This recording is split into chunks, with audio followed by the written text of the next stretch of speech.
What's up, y'all? I hope all is well with y'all today. And if it's not going too well for you right now, pray without season and know that this too shall pass. This is just a part of the journey. Weather that storm, baby, until you touch a dry land. But I did want to talk to y'all today about how to serve the Lord, how to actively serve the Lord, because I think sometimes we be forgetting or missing out on things. You know, we're human, things happen, and sometimes it calls us to fall short from actively showing up in the way that the Lord, our God, chooses us to show up. So I want us to go over that, and I just want y'all to know that no matter what, God is always with you. He knows if you're trying and if you're not.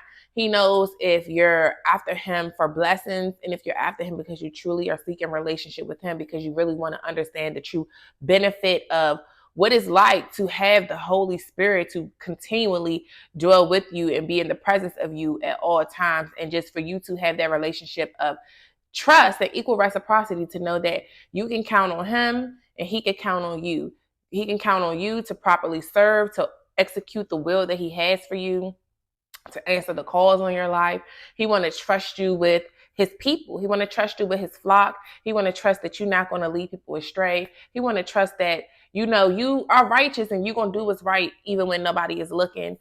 Of course, he knows we're human, things happen, but he want to know that he's checking the heart. He weighs the heart. He knows the heart, he's weighing the heart, and he knows what you're really feeling inside. So you can show up to the world with a bunch of deeds and think that, oh, I did this earlier today, but I'm gonna do this good deed, and that's gonna completely, take over it's gonna completely, be compensation for what I did earlier. And it's not. You have to really change your heart posture. And I don't know, we might do that in maybe like a separate video about heart posture. Like, what's your heart posture? What's your heart feeling? What's your intentions behind the things that you do? What's your intentions? Because that's what God is judging. You know how people be like, oh, God know my heart. Yeah, he really does know your heart. So make sure it's coming from a authentic place, because you can't fool him. You can't play him. He knows. He's like what they use at the doctor to check your heart. What they use, the little thing that they use to check what your heart is doing, like your blood pressure, all of that. God is that. He's in you. So he knows everything. You can't fool God, because he want to show you that, baby, you the only fool the whole time, because I am that I am. You can't fool me. I'm the beginning, the end, the first and the last. Baby, there's no one beside me. There's no one before me, or it's nothing like me. So you can't fool me. I am the ultimate finesser. That's how God feels. So the first thing that I want to go over is having faith.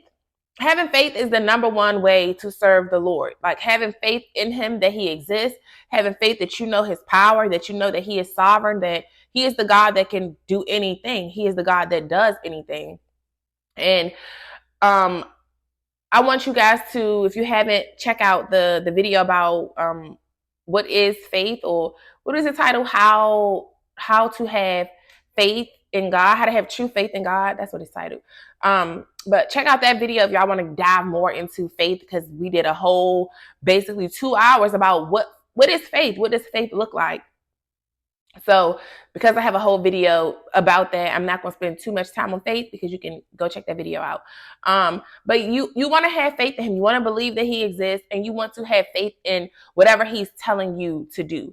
You want to have faith throughout every motion in your life. If you're going through a down season right now, if the enemy that planted seeds of doubt in you right now about whatever situation, whatever battle you're facing, you want to know that the God you serve, he too is going to come and get you out of that situation. You're in that situation because it's a lesson for you. It's something you need to learn in that situation. And once you learn what you need to learn, you will come up out of that and you'll be moved on to the next level of your journey. Because life is a game, you guys. It's a one big journey. And I think I'm going to talk about that in another video too, because I do have that up here on my board about, talking about life. Because life it literally is a game, and you got to play to win. And the ultimate secret to winning the game of life is having God, the creator of this game. He created this game called life. He created the game. And it's funny because it's a real game. I was thinking about this a couple days ago. I always say this. I always say life is a game. Life is a game. And then I'm thinking like, life really is a game. It really is a board game out here called life. So, we'll talk about that in another video, but it really is. And that's why you can't let life defeat you. You cannot let your circumstances defeat you, baby. It is created. Those situations are created to build endurance in you.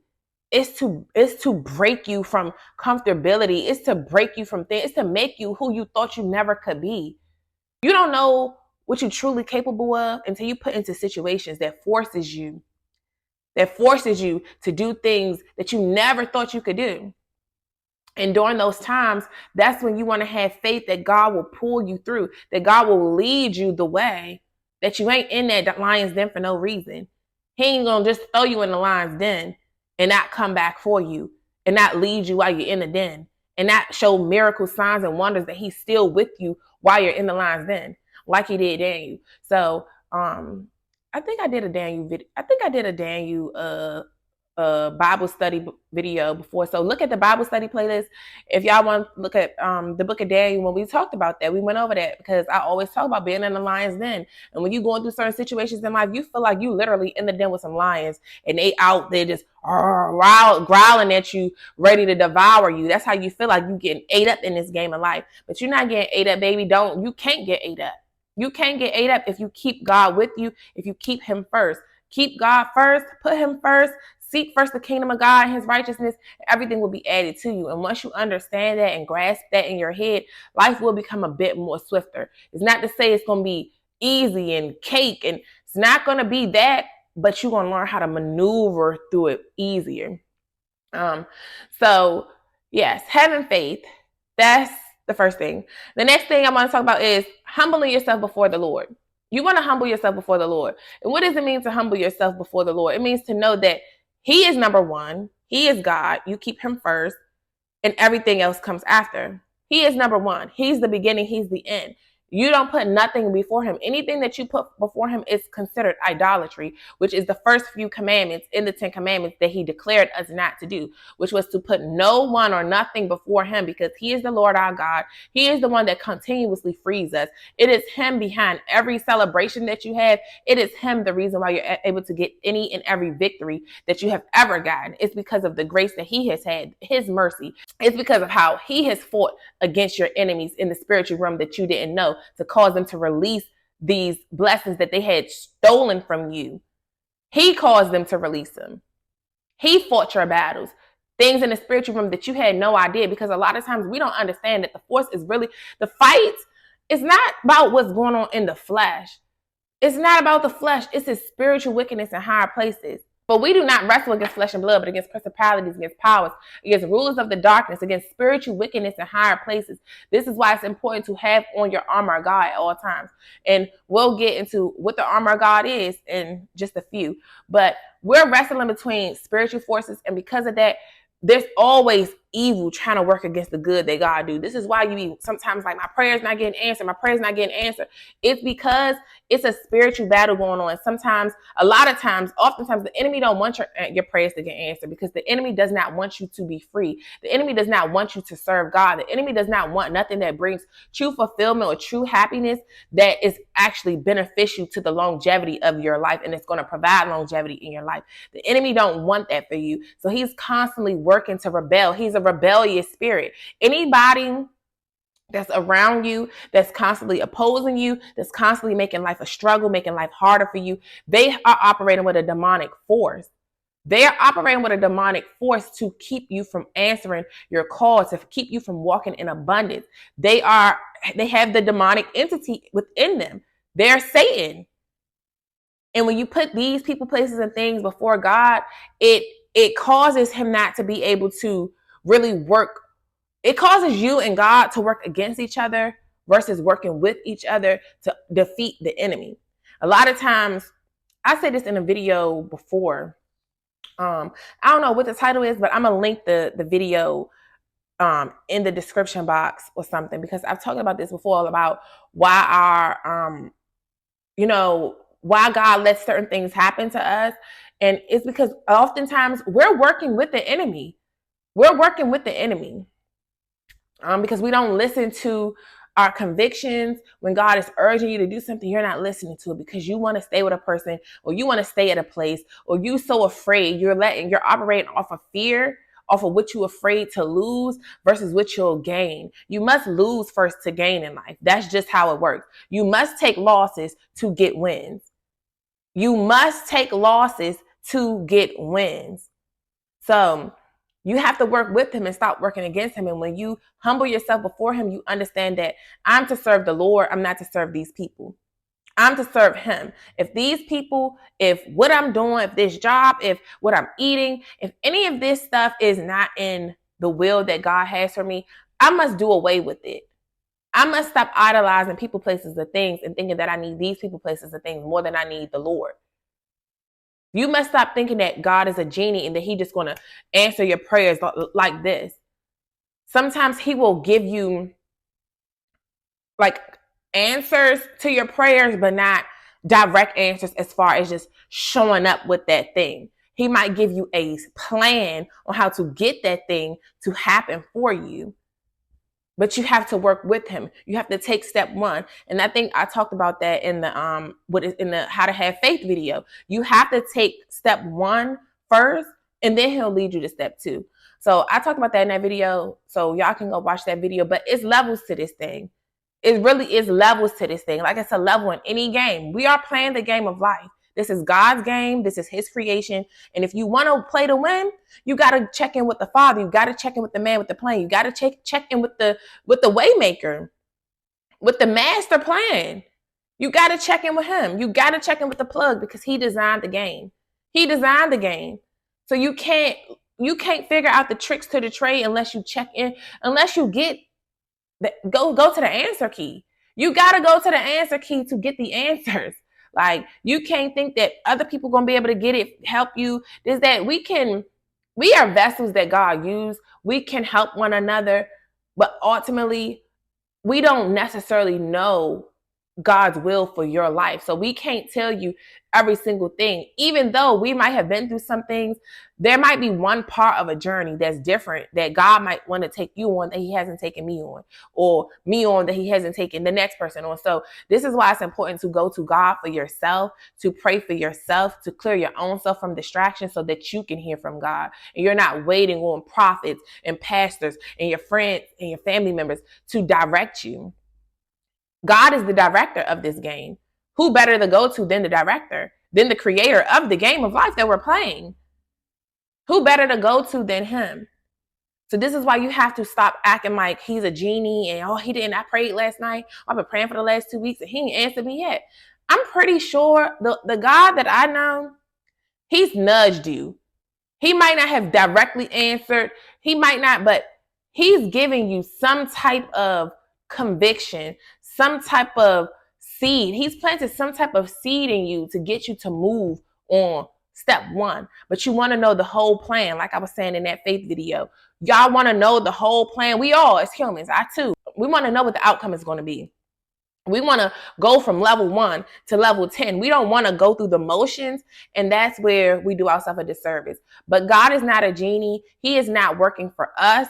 We're working for him. He will work with us, but as long as you are working according to the plan that he has for you, you can't think that there's a way that you can finesse him and trick him and you can get mad and talk back to him and do all of those things thinking that's going to make him move faster. You can't gaslight the ultimate gaslighter. God is the creator of all this. Like I said in that God is a narcissist video, God is the top tier narcissist. He makes the plays. He created everything. Everything must be his way, like a narcissist does. Everything must be his way. If it ain't his way, it ain't no way. God is not moving to the beat of your drum. You must move to the beat of his. You must fall in line with his programming, not him fall in line with your programming or what you trying to do. And you think that you got the tricks to deceive him. It don't work like that. You're going to hold your progress up. You're going to hold your own stuff up. You're going to be in misery. You're going to be sliding down the wall. You're going to be in constant distress. You're going to constantly be in a grievous state if you think that you can finesse the ultimate finesser. You can't finesse him. That's why you need to just fall in line. And that's truly what humbling yourself before the Lord is. It's like realizing that you're here, he's here, period. You're here, you're underneath, you're the bottom. Not saying that you just don't mean nothing, because I ultimately, at first, I didn't like the word humble, because humble means to have a low view of yourself, to feel that you are lower importance than other people. And you never want to shrink yourself and feel like that other people is better than you. Not to say that you're better than them, but I'm not down here. So I didn't like that word at first. But when it comes to humbling yourself before the Lord, it is realizing that you are down here. You need to be a yes man. You need to be silent. You need to not speak. Y'all know how these narcissistic men out here, they want you to be silent. Want kids not to be seen or heard, and that's how the narcissistic parents be. Kids not to be seen and not heard, and all of that. And then men be like, y'all need to be quiet. Women aren't supposed to be able to speak and all of that. God feels like that. When it comes to him, it's Yeah, you can ask your questions. You can definitely ask your questions, as we talked about in the Job video, in the Job Bible study. We talked about this. You can ask God questions, but you can't demand when he answers you. You can't think that you're going to give him ultimatums. Oh, if you don't answer me right now, if you don't do this right now, I'm going to go to do this. I'm going to go sign a deal with the devil. You can't do that, because for one, he looking at you like, what? Be my guest. Do what you do. You're the one going to suffer. You're the one going to suffer. And guess what? Even when you go do that stuff, you're going to eventually be crawling back to me. You're going to be crawling back to me. You're going to need me. Y'all know how narcissistic parents or narcissistic lovers, they feel like you're going to need me before I ever need you. That's how God feels. Like, you will. He don't need you, because he can work through somebody else who's willing and open and ready to submit to him. It's plenty of humans out here that he can work through. It's plenty other people that he can go out here and do things with. So you think you giving up, you think you giving him ultimatums, that's not going to move him. You doing all that crying, sliding down the wall, that's not going to move him. That's not moving him at all. It's best for you to humble yourself, realize that he created this life. He created everything in it. He created everything. There's nothing that no human walking this earth that they have created outside of the gifts that God has given them and the tools that God has given them to create these things. Let's be clear. And let's be clear. Everything that that we think human is doing, down to the bridges that they building out here, baby. This is what I'm saying. We're going to get to that. The importance of reading your word. When you read his word, you realize nothing, absolutely nothing that's going on in the world, nothing is new under the sun. Nothing. Political stuff, man, none of that stuff is new under the sun. Nothing. Even your political folks, as I have told y'all in these prophetic warning videos about Biden and them and Putin, the Russian president, how they too go to God. They too go to spiritual advisors for them to connect with God, so they can know the plays on how to prepare for what's coming to them, as they was doing in Kings. So understand that ain't nobody getting around this thing. Nobody is getting around this thing, because don't no human know the beginning and the end. No human knows that. Satan might know some of the little tricks so he can plant seeds in his people and try to give them a little bit of game. But no psychic, none of his wizards and warlocks and none of his witches and none of those people who do their demonic divinations and sorceries and all of that, where they think that they can foretell the future and know everything about the future. They don't know the 1-2-1-2. They don't know exactly when this is going to happen. They don't know exactly how it's going to happen. They don't know every bit of it. They might be able to tell some things, because once again, Satan used to be BFFs with God. And when you BFFs with somebody, sometimes they know your secrets, a lot of the secrets that you have revealed to them, because they once was a BFF/worker for you. Basically, he wasn't even BFFs. You was a worker for him. Let's put it that way. You was a close worker, and you knew a lot because you worked. You was like an assistant, so you knew you knew the plays.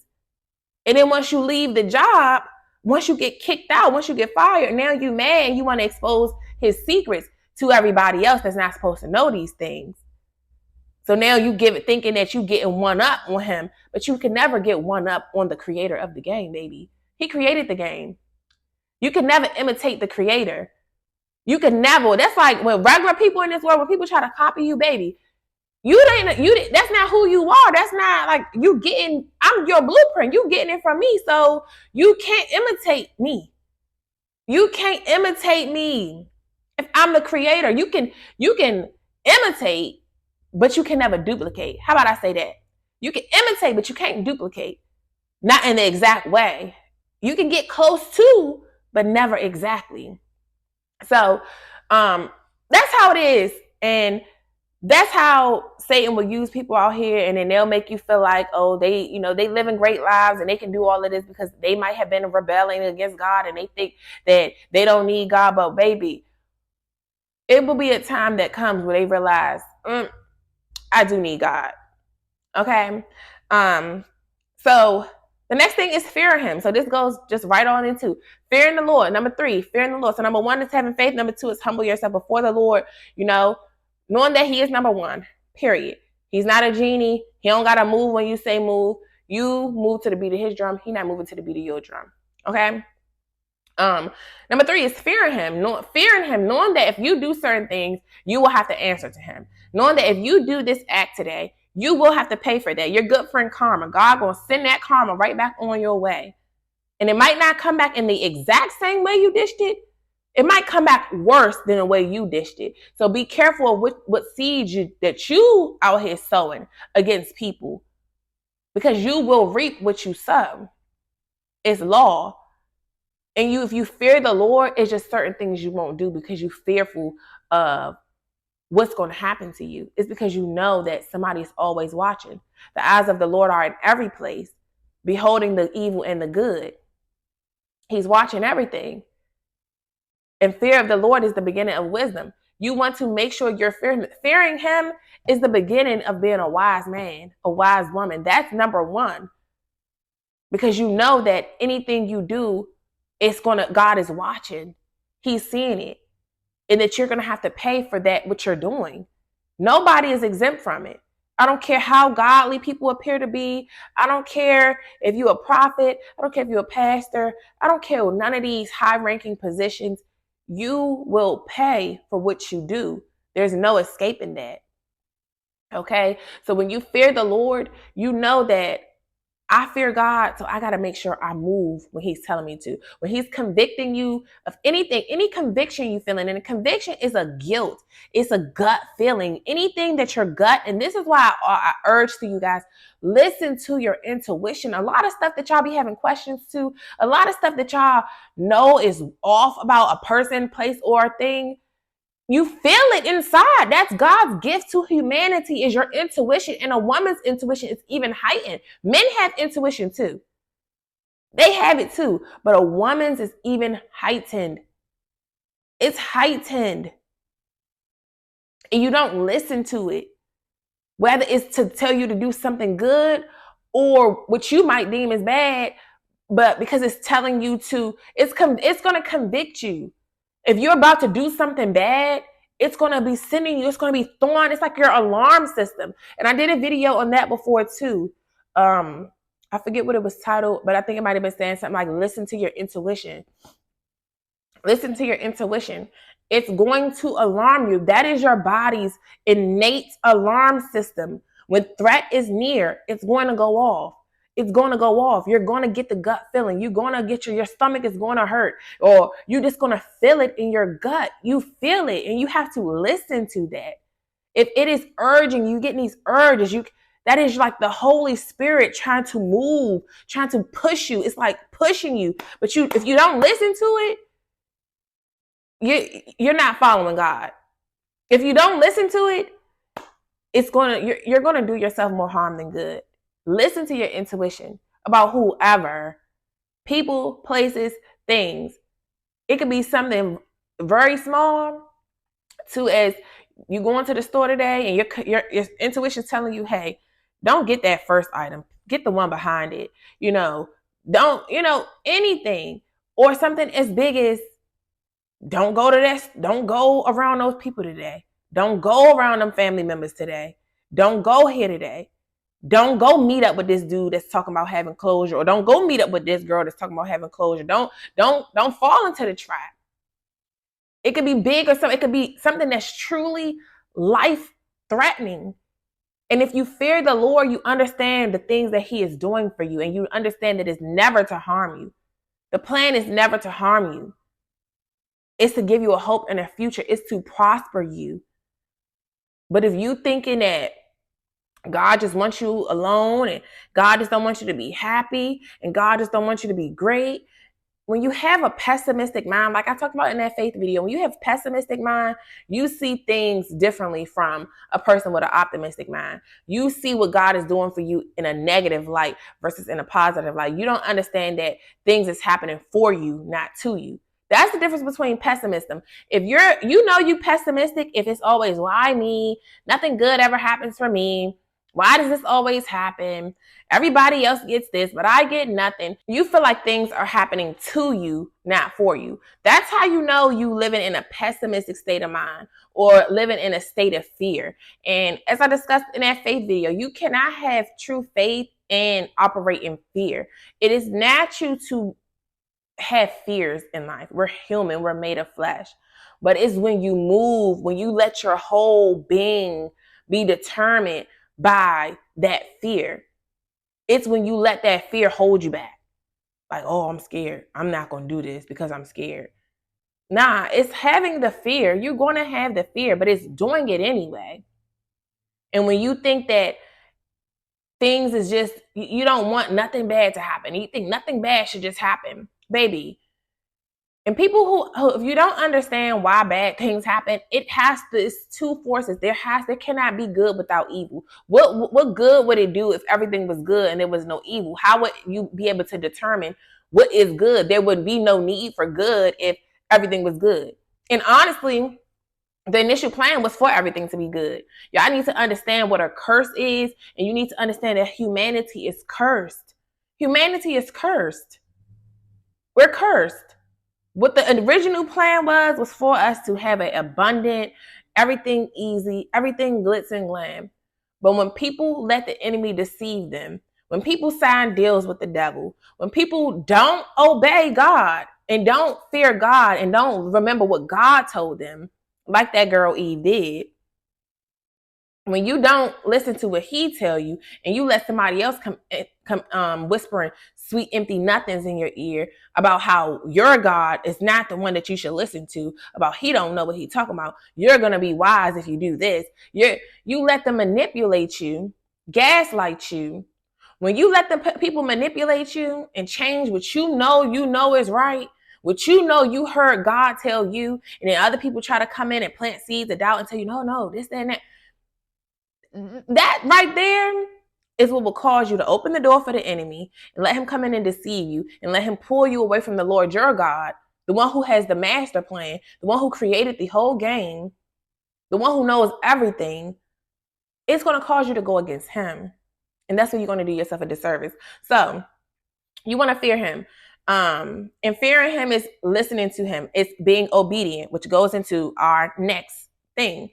Obeying his commands. You want to obey him. Obey his rules, his regulations. He didn't put rules and regulations to be mean. It was never to be mean. It's not to stop you from living a fruitful life. It's not to stop you from anything. It's to provide structure. And as humans, you need structure. The same way you have rules and regulations for your children, the same way schools, jobs, any place with structure, the same way they want to provide structure for their companies. So they give you assignments at your job. They give you rules and regulations to follow. In any job, you get a code of conduct. When you first get the job and training, you go over policies for the workplace. At school, you go over code of conduct or whatever they have at school. But you have rules to follow. You have rules to follow. It's no different than God's universal laws. Even with this war stuff, it's rules of war. It's rules of war. So I've talked about that in those prophetic warning videos, because that's why the United States keeps sanctioning Russia, is because they break in the rules of war, which God assigns the rules of war. But that's a whole nother thing. There's rules, and if you break those rules, there are consequences, period. Leviticus goes over all the rules of God, all the rules, all his rules and regulations. And the rules and regulations are to help you, down to the foods that he told us not to eat. Because God created those particular animals to be the bottom of the barrel. He created those to be the ones to clean up the filth of the earth. Everything is designed with purpose here. Nothing exists nothing exists and doesn't have a purpose. Every single thing. The things that you hate the most. Because like I said, I hate bugs. Some bugs, I be like, why do they gotta exist? But when I do a research on it, I'll be like, oh, so we do need these. When those ants invaded my house, I'm like, why do we even need ants?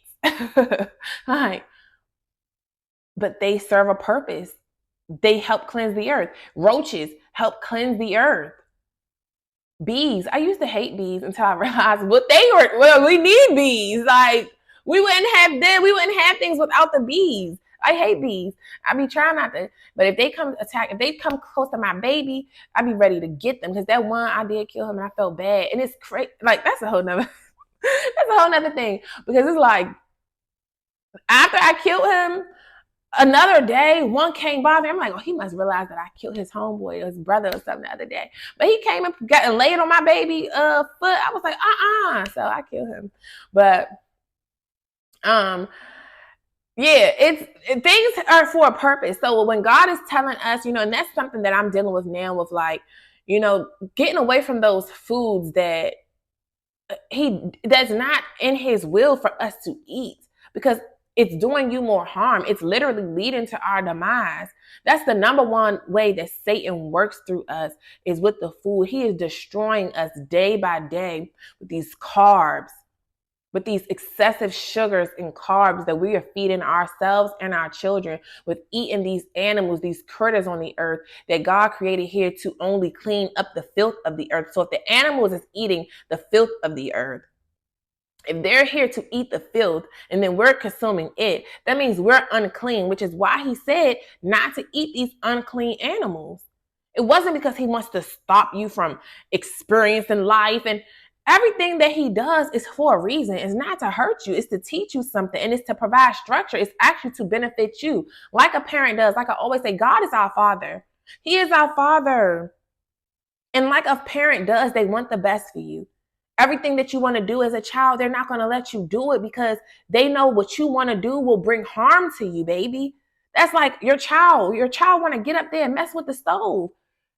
As a real parent, you're not going to let them just get up there and mess with the stove, even though they want to, even though they crying because they can't get up there messing around with the stove. You know what the stove will do to them. So as a loving parent, you're trying to protect them. It's not that you're trying to take away their free will. It's not that you're trying to be a nuisance and don't want them to have no fun. It's protection.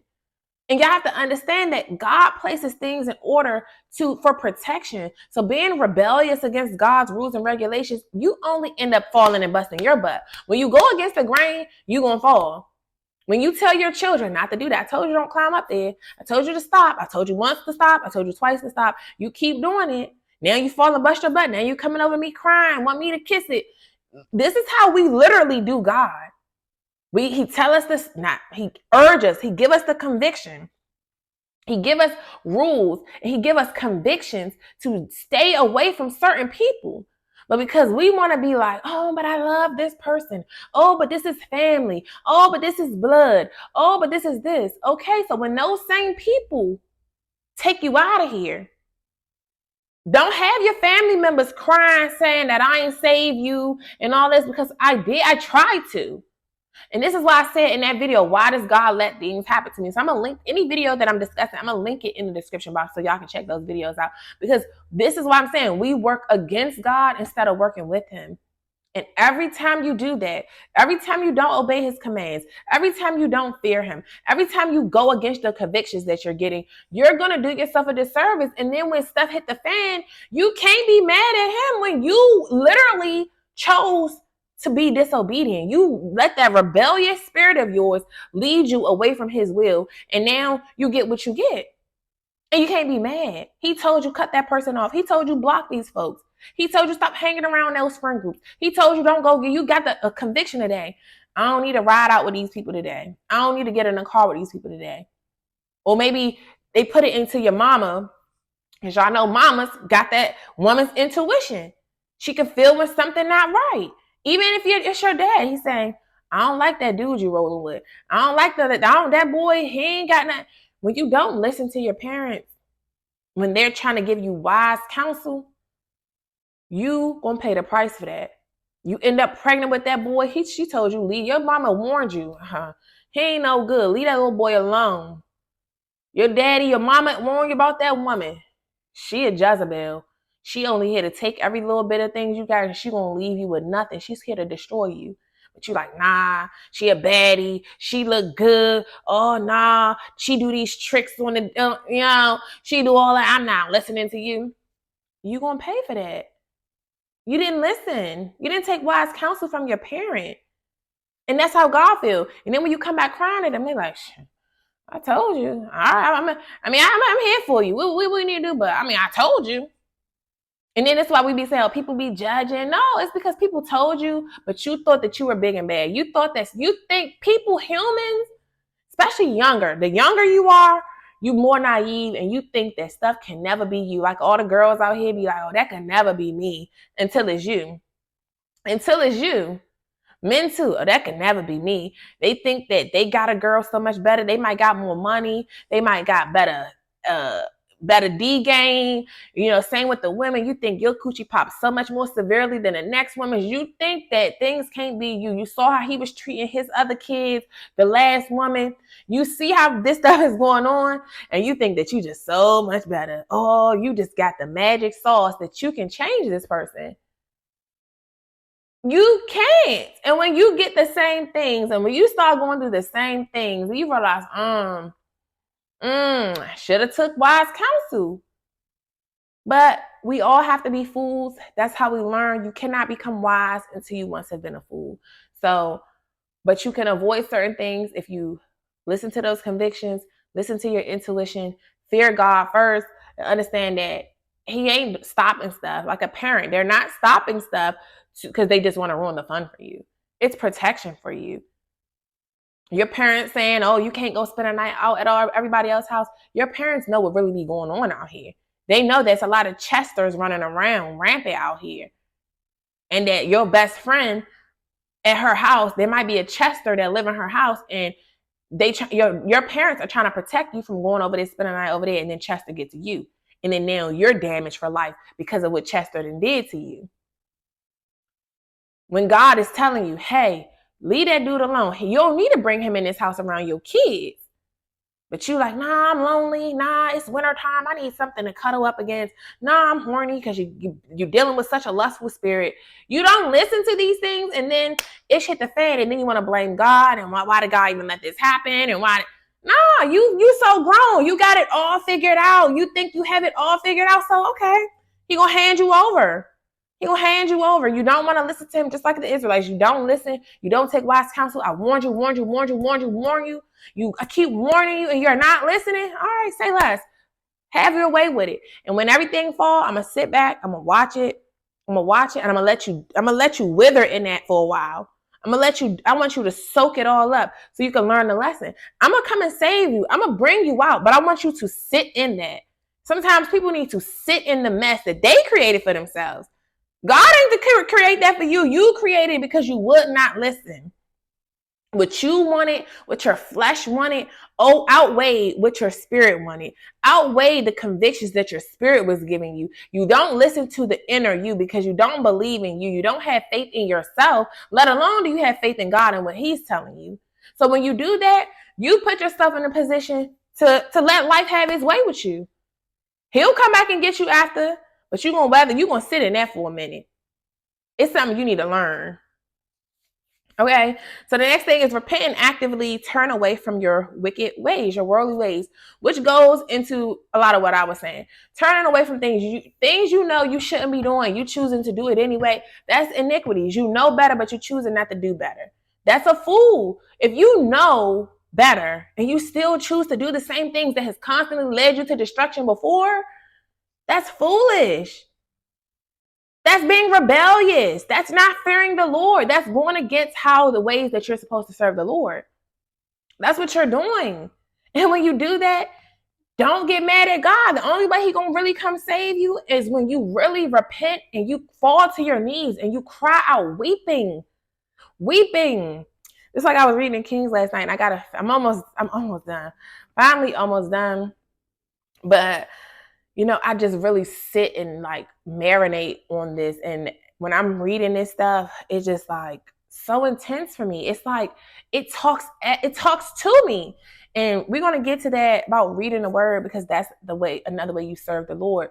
But I'm like, as I'm reading that, and when they found the book of law, when they found the law in the temple, they was repairing the temple, remodeling it and stuff like that. And one of the priests found the book of law from Moses and he brought it to the king. And that's what they realized. It's like, when I tell y'all, this stuff is so weird to me because it's like, I feel like I'm living so much of this because this is what happened to me the moment I started reading this. And I realized, like, as I'm reading this, I'm like, oh my gosh, this is who we are. And okay, and now it's my job to tell you guys, like, this is what the priest did. When he found out the law and saw in there what it was saying about what was going to happen to Judah. Mind you, this is the king of Judah and his priest at the temple that found this. So when he found it and he opened it and he read it, he was like, oh, we got to take this to the king. He read it to the king. He read it to Josiah. Josiah was like, oh my gosh. Like, instantly, when he heard what was going to happen to them, the curse that was amongst the tribe of Judah, when he heard that, he was like, oh my gosh, we're going to be destroyed. Oh my gosh, this is what's going to happen to us. Just like similar to what I'm telling y'all about the prophecy about what's going to come to America. When that day comes, don't cry. If you're not repenting now, if you're not turning away from these wicked ways, if you're not trying to obey him, obviously if you're watching this video, you trying to serve the Lord, which is why you want a video. So kudos to you. But don't just watch the videos and not take heed and not follow your convictions and not do what he's telling you to do. If he's calling you to move a certain place, God is shifting things up because there is destruction coming to this land. Period. America is getting ready to really go down. And when you see all these people when you see the destruction come amongst this land, don't sit there and say you weren't warned. Don't sit there and say you didn't know. Don't sit there and try to cry out then. Because like it says here, I will not hear you. They're going to cry to me at the last minute. Their idols that they were serving won't be able to save them. Serving these idols, worshiping these celebrities, worshiping everybody else, putting everybody else before God. At the end, when calamity is near, don't cry out to the Lord because he's not going to hear you then. He's not dealing with those people who want to turn him at the very last minute because the earth is shaking up, because everything is just hitting. It's going to be crazy. He's going to come obliterate this land. And you will know these rebellious people, all of these ones who think, oh, I'm an atheist and I'm this. Okay. We shall see. And you can still stay on your side. But when you and your family members getting ate up by the destruction, don't be crying out looking for pity parties because he warned you. And if you're getting in your spirit to move around, God is moving in his chosen ones. His 144,000 in the book of Revelation that he chose, he is moving us to where we need to be. He is giving us instruction. This is why it's imperative to come up out the world, come over into the kingdom of heaven. Come on this side. Do whatever it is he's telling you to do with whatever he's calling you to do for working for the kingdom. Because you will reap a harvest off of what he's telling you to do at the appointed time. Come out of the world of wondering how you're going to pay for this, how about working these things. Come up out of that because he needs to position you. He's putting you in position for when this thing go down on this modern day Babylon. Because Babylon, America, and these Sodom, Gomorrah cities that's out here in every city, destruction is near. Destruction is near. So if he's moving you, baby, you best to take heed and do it. Take heed and do it. Because it's only a matter of time. And the only reason why he holding Russia and them up, because I already told y'all who he's going to use. They're the emissary that he's going to use. If you don't know what it is, look up emissary. And that was the video. I remember talking to y'all about this in one of the last videos I did about the Black community. So y'all know I have a whole playlist about the Black people are the Israelites. We're the descendant of these people in the book. I did a whole playlist about this. And in that one of the videos, I said I was gonna go over that video with y'all about what another guy was saying, because somebody, I think Tasia has sent me the video on here about, somebody else talking about the destruction that's coming, and we'll talk about that in a bit. I'll link that video too. With all these videos, I'm gonna link it here about what was to come, and that I already know because God revealed it to me. But when she sent me that video, it was just confirmation to what I was saying, because that was the same video. The other video was somebody who was saying, "Are you sure this is going to happen?" Or like, "Are you sure what you're saying is true?" And I'm like, "Yeah." Like, what do you mean? I'm not just pulling this stuff out of thin air, baby. Me being in this book, me being up here on this screen, this ain't nothing I chose to do. But I answered the call. I was obedient. Answered the call. I had no clue that God was moving me to Texas to make me get up here and do this. No clue. And had I had a clue, if I had a clue of everything I was going to experience once I got to Texas, I probably would have never came. Truth be told. But even here, when they found the book, and he was like, "Oh my gosh, this is what's going to happen." The King Josiah had to humble himself. And the only reason God spared him, because God will spare you, like he wants to spare the Black community. Like he wants to spare every evil people that's operating out here. But because he chose us, and when you're the chosen one, when you are a chosen people, and he chose the Black community, this is why we have so much suffering. Because this is according to the word. It's according to the word. Everything else out here, it don't matter the word. All your history is in this book. You want true history? And this is why I'm doing so much studying, so I could truly bring real, authentic Black history to the people. The history is here. The history is here. You know it's God's word because how it speaks to you. You know it's God's word for how it speaks to you. For how it convicts you when you're reading this. Because I'm like the same thing. I'm like reading this, it made me be like, oh. That's why I always tell y'all why I do my Bible study videos, because I want us to see what caused these people in the book to suffer, what caused calamity to come upon them, so that we make sure we're not doing what they did. And then we also like to see what things they did do that led to God giving them grace, that led to God giving them mercy, that led to God forgiving them. Like he did Josiah. Josiah was a king that was doing right in the sight of the Lord. Especially once he found out what was getting ready to come to the land, he was already doing right. He wasn't following after his forefathers, his fathers and them doing that wicked stuff, building the idols and doing that sodomizing stuff.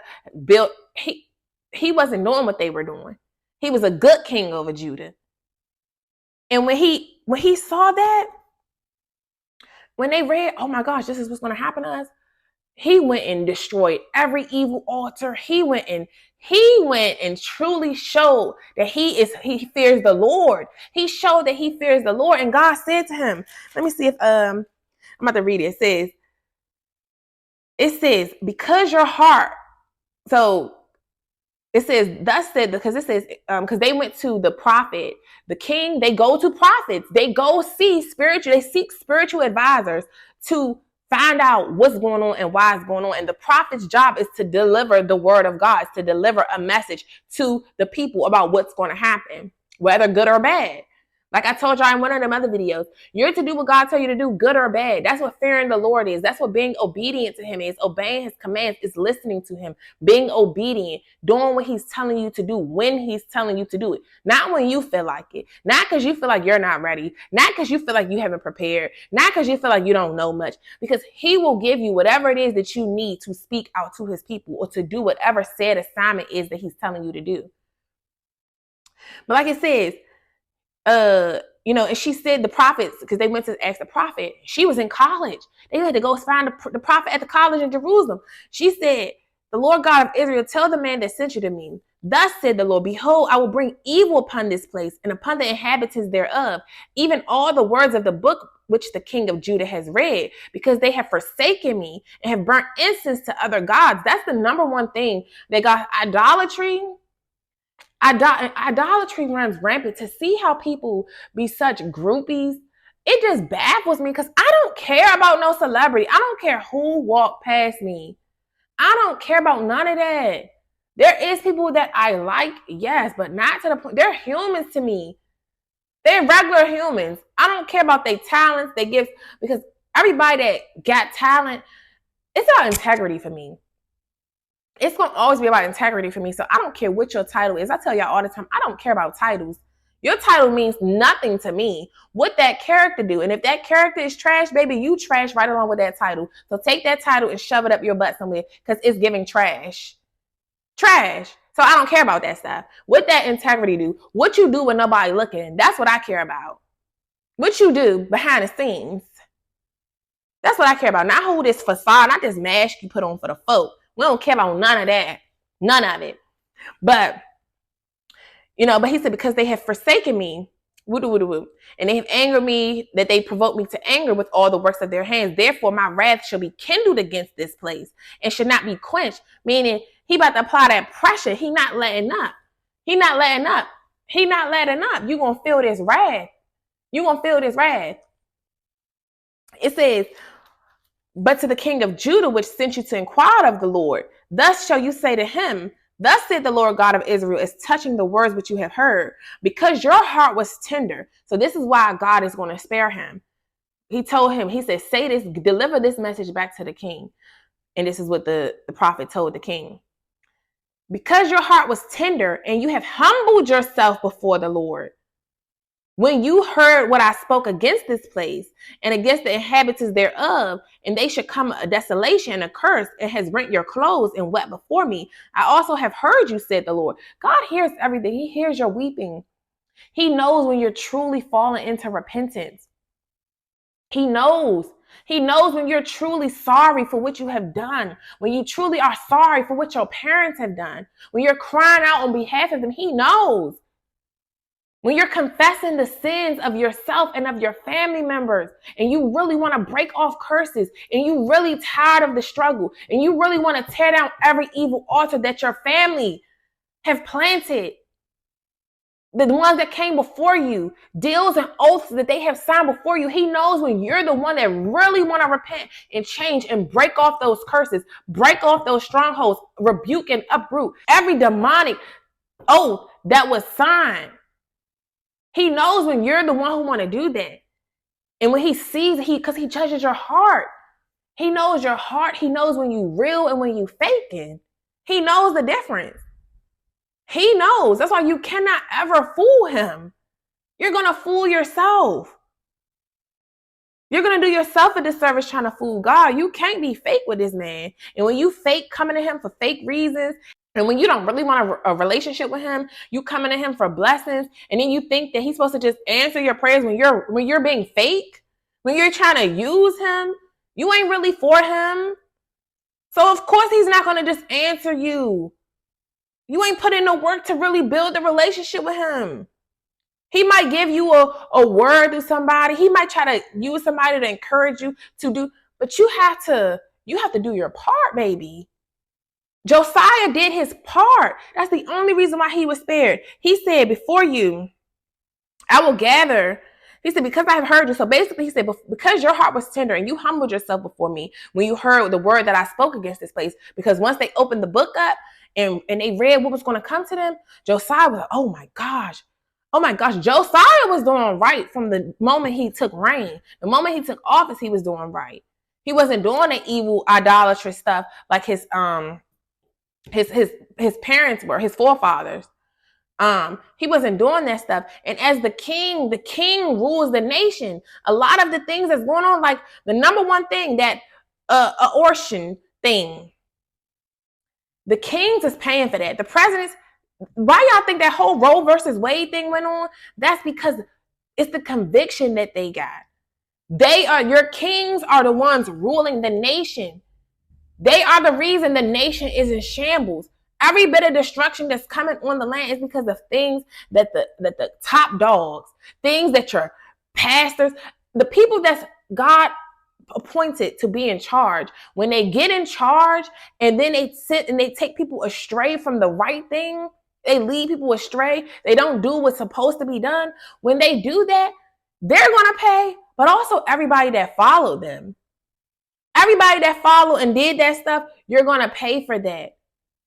You're going to pay for that. This is why you must go into repentance. The fact that these officials are letting people shed innocent blood through their womb, doing those blood sacrifices, the abortions, because they're letting that stuff happen, they're going to pay for that stuff.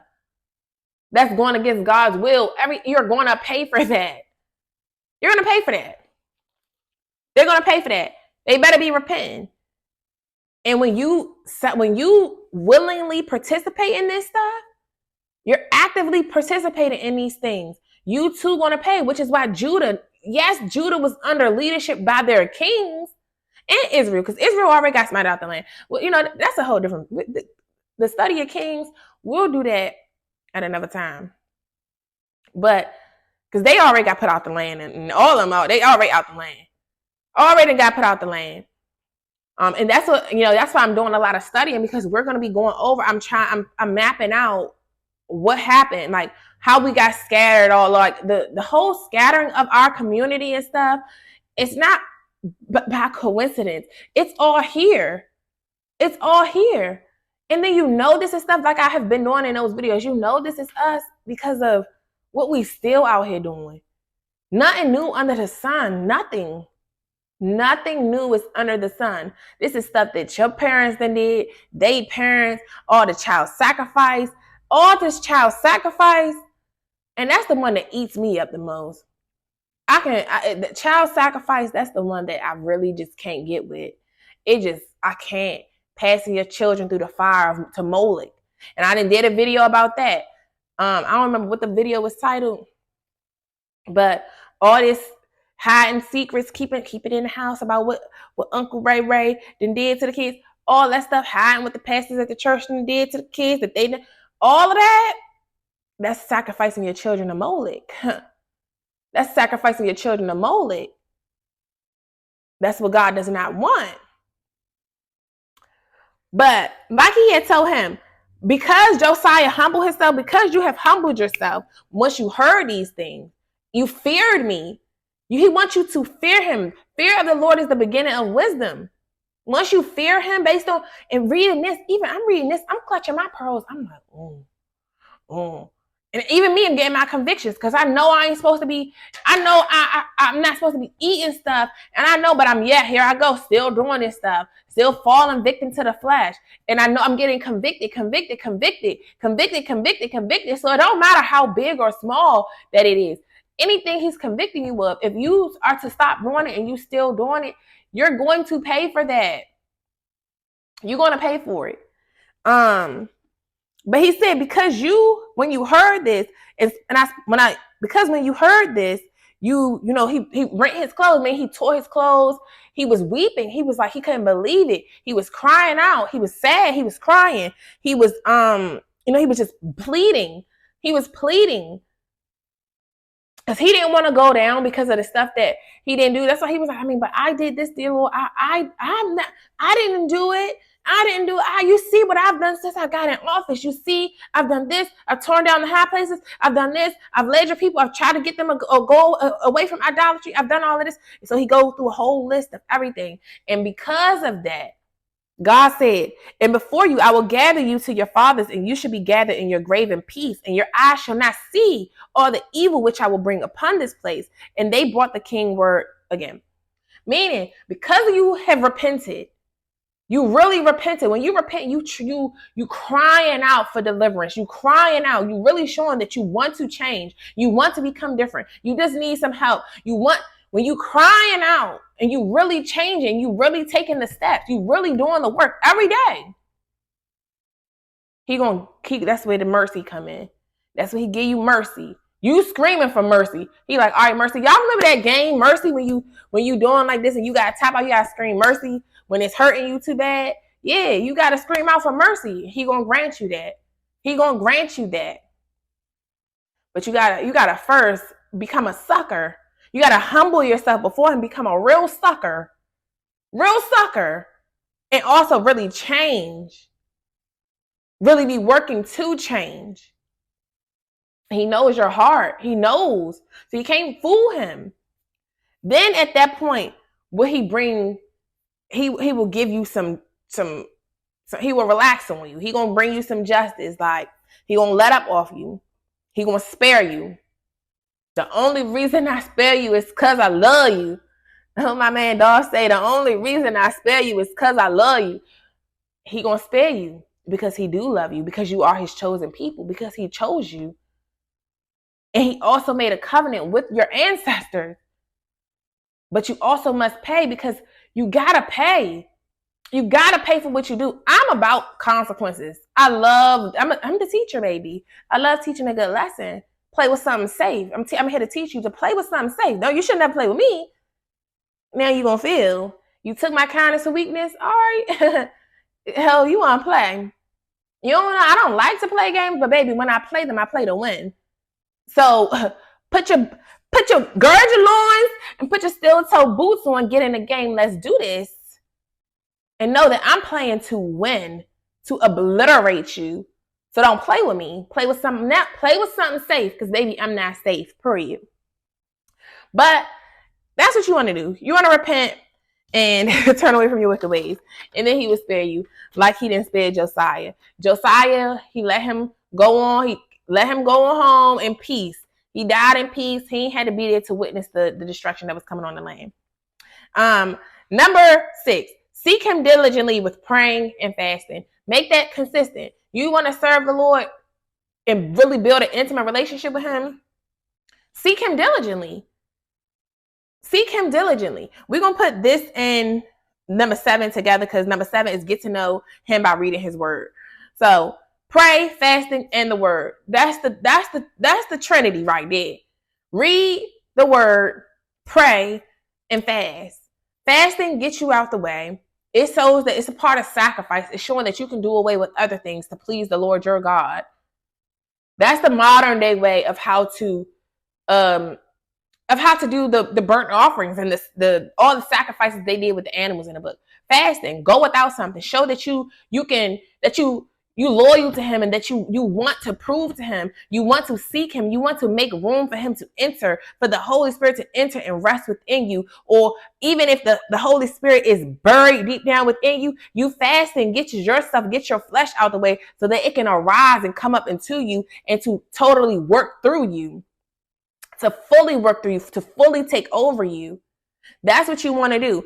And pray. You want to be consistent with your prayer life. You want to serve him, be consistent with speaking to him. The same way when you're in relationships, you want your man or your woman, or even in your family, you want people to call and check on you, right? You want them to check in with you. You don't want to talk to people every once in a while. Well, shoot, me, I'm okay with stuff like that, because I don't like talking on the phone, y'all. And I think that's the reason why I just love this period of my life. It's not that I'm happy I don't have to talk to nobody. I just feel so good. I don't like having to talk.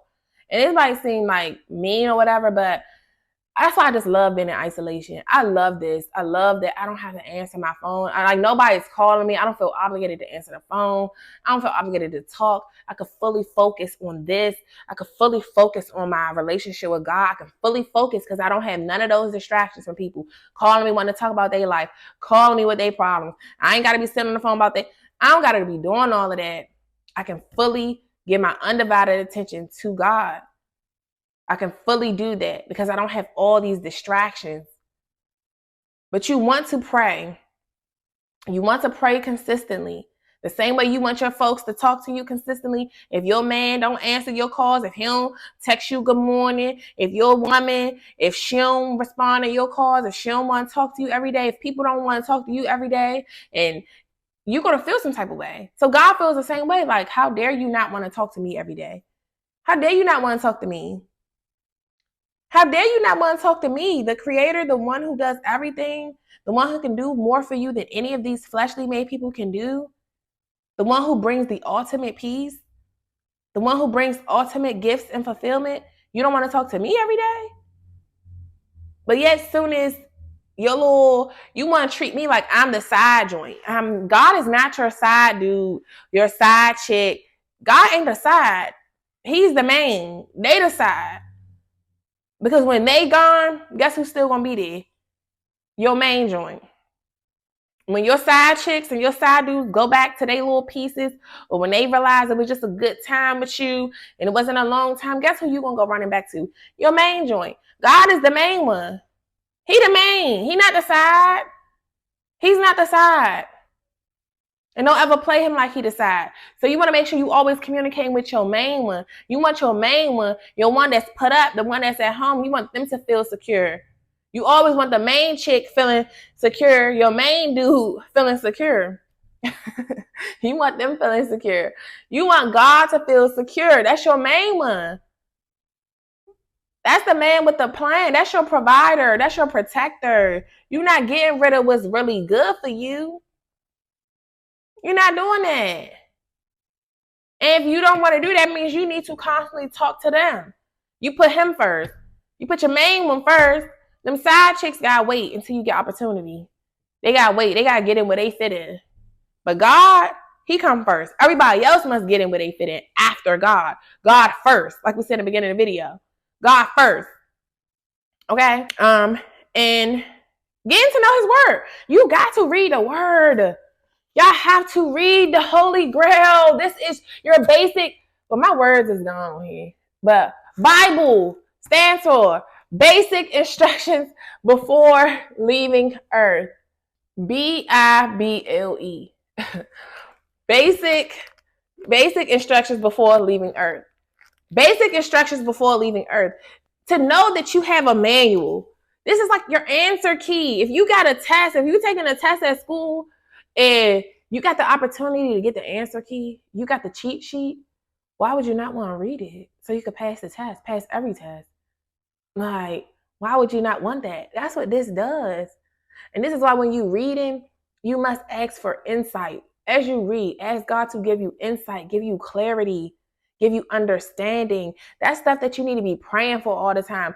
Praying for materialistic things is futile. Why pray for those things when you get those things, you will lose said things because you don't know how to handle those things. You don't have understanding on how to handle it. You praying for partners, but yet you don't have understanding of men. You don't have understanding of women. You don't understand them. And what you don't understand, you can't properly coexist with it. You can't properly, if you can't understand something, it won't serve you the way it's meant to, because you don't even understand the way it functions, the way it operates. You won't know how to fully make the best use of it because you don't understand it. You ask for understanding. You ask on how to maintain the things that you get. You ask for blessings, but like I said in videos before, I think it was like make room for the blessing. I think that's what it was called. Make room for what you're asking for. You asking for money, yet you have horrible money habits. Don't you dare ask for thousands and millions of dollars when you can't even manage your paycheck. You can't even manage the little that you have. How dare you ask for more? You can't even manage your one girlfriend, your one wife, your one husband, your one boyfriend. Yet you be wanting the audacity to have side chicks. You can't even provide for the one. What you need more for? What you need more for? You don't even have time for your first kid. Then you go out here having a second kid, third kid, fourth kid, fifth kid. But you don't even have time for the first one. Yet you want more. You don't handle the one that you have. But yet you want more. You want more money. You don't even understand the opposite sex. You don't know how to you don't understand how to coexist with the opposite sex. But yet you want a forever partner. You don't understand your role as a man and as a woman, but yet you want a partner. But yet you want this. You don't understand. This is why you must pray for understanding. You must pray for comprehension. Comprehension is what's lacking in this world. It's not reading, it's fundamental. That's reading ain't fundamental. People read all day and don't have a clue on what they reading. Child, that's why when I really be breaking stuff, I'm be like, what the heck? That's why I say now I see why God allowed things not to happen. I see why he didn't allow me to get raised up in the church like that or read the Bible. I see why he allowed my mama not to, be in that with me and teach me the word and none of that. Because I would have learned a lot of false doctrines just like the world has. I would have learned a lot of false information. I would have learned that, and I would have been indoctrinated just like everybody else. I'm not indoctrinated.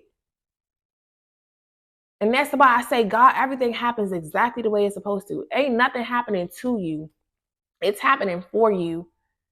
When you have an optimistic mind, you realize stuff is happening for you, not to you. As I read this, I'm like, dang, this is crazy. All these years and people won't read for themselves. You must read for yourself. You cannot go throughout life depending on other people to tell you everything. If you sit around waiting on advice and waiting on everybody else to show you the way, you'll never find the way. The only person you need to be waiting on is the Lord. You need to be going to him. Let him lead you through this. And even when you read in his word, when you're doing everything, this is why me as a teacher, I'm not here to give you all the answers in a way that, just directly answers you. It's to teach you how to be self-sufficient in this thing, to get a relationship with God for yourself, to learn to understand when God is talking to you yourself, to learn to read the word yourself, to make you fully self-sufficient. Make you self-sufficient so that you're not dependent. I don't like dependence. I don't like that. I don't like needy people. I'm not raising my children to be needy. I help my children, of course, but it's an equal balance. You help people, but you don't do everything for them. You don't enable people. Because when you enable people, they can never do things for themselves. They're going to always be requiring us. It makes people codependent. They can't ever make their move until another person make their next move. I cannot stand people like that, especially as a man. If you a man and you can't never move and make nothing shake until somebody else do something for you, baby, I ain't going to respect you. Not going to respect you. I can't respect it. Because your job is to lead. I like leaders. You got to be the one to think outside the box. You got to be the one to read. You got to be the one to do what everybody else not doing. I like leaders. I cannot stand followers. Cannot stand followers. Everybody needs some type of instruction. Everybody needs some type of mentor. Everybody needs some type of teaching, per se. But that's why you allow God to be that for you. And yes, he will put people in your path, but you don't want to become dependent on them.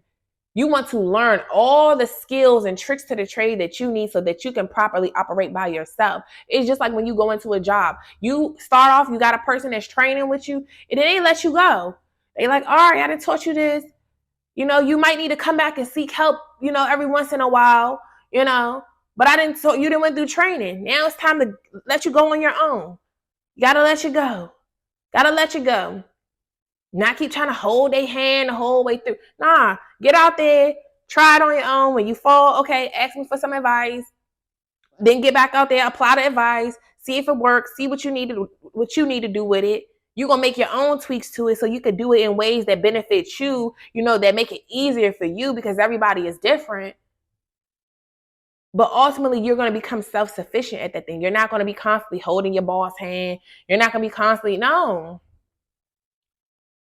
No. And that's what the word does. This is why you want to read the word for yourself, because, oh, I ain't put the trash out. Oh my gosh, y'all, I ain't put the trash out. Let me see. Let me wrap this video up. All right, I'm done with this video, y'all, because I gotta go try to figure out the trash. He done passed by my house already. I gotta go put the trash out. I gotta see if I can run down here and get the trash to that other house before he come out that street. So read the word, y'all. You must read the word. The word is gonna speak right at you. This is your instructions before leave. This is the basic instructions. This gives you everything. Ask for clarity. Ask for understanding as you're reading it. Ask for insight. Pray for those things. Pray for discernment. Pray for insight. Pray for clarity. Pray for understanding. Pray for the wisdom. Ask God for it. Ask and you shall receive. Seek and you shall find. Knock and the door should be open to you. That's what you want to do. And it will be presented to you. And I'll see y'all in the next video. I'll see y'all in the next video. Bye.